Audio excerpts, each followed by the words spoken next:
कि जब तक हमारी सरकार थी तो उन कार्यकर्ताओं के कोई काम नहीं होते थे, उनको कोई सम्मान नहीं मिलता था, उनकी कोई पूछ परख नहीं होती थी। ये लोग जब जब मंथन किए हैं तब तक तो बीसी निकला है।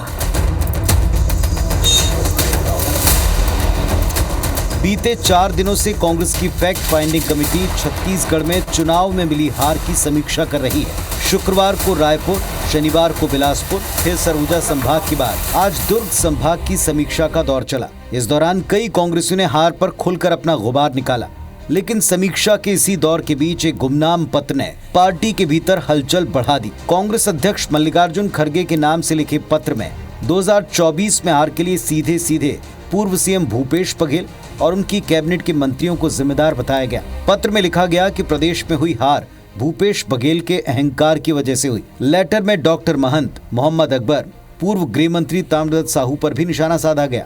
लिखा गया कि डॉक्टर महंत ने भूपेश और डहरिया को निपटाया।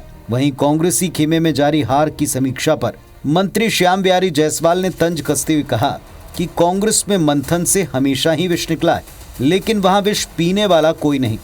बैठकों में हर बार लड़ाई झगड़े ही सामने आए।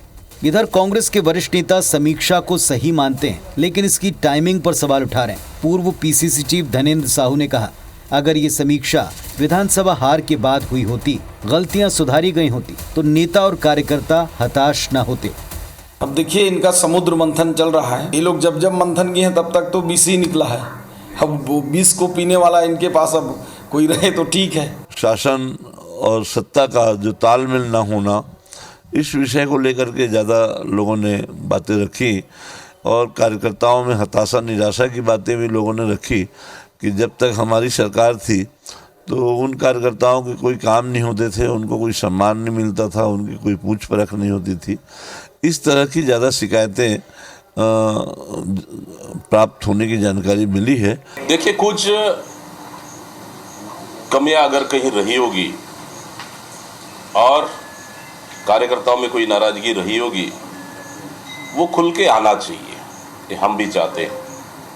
कुल मिलाकर पार्टी की हार की समीक्षा के दौरान नेताओं का गुबार, गुटबाजी और गलतियां सभी खुलकर सामने आ चले हैं। पर सबसे बड़ा सवाल यही है, क्या वाकई हार के लिए पार्टी में कोई एक चेहरा या कोई एक धड़ा जिम्मेदार है? क्या इस समीक्षा के बाद मिली फाइंडिंग्स पर कांग्रेस नेतृत्व कोई एक्शन भी लेगा? क्या इस पूरी एक्सरसाइज के बाद पार्टी सुधार और बदलाव जैसे साहसी कदम भी उठाएगी? सौरभ सिंह परिहार, IBC 24, रायपुर। हालांकि पहले ही मोइली साहब ये क्लियर कह चुके हैं दीपक के इसकी जो भी फाइंडिंग्स होंगी, इस फैक्ट फाइंडिंग की, वो कोई फाइंडिंग सार्वजनिक होंगी नहीं।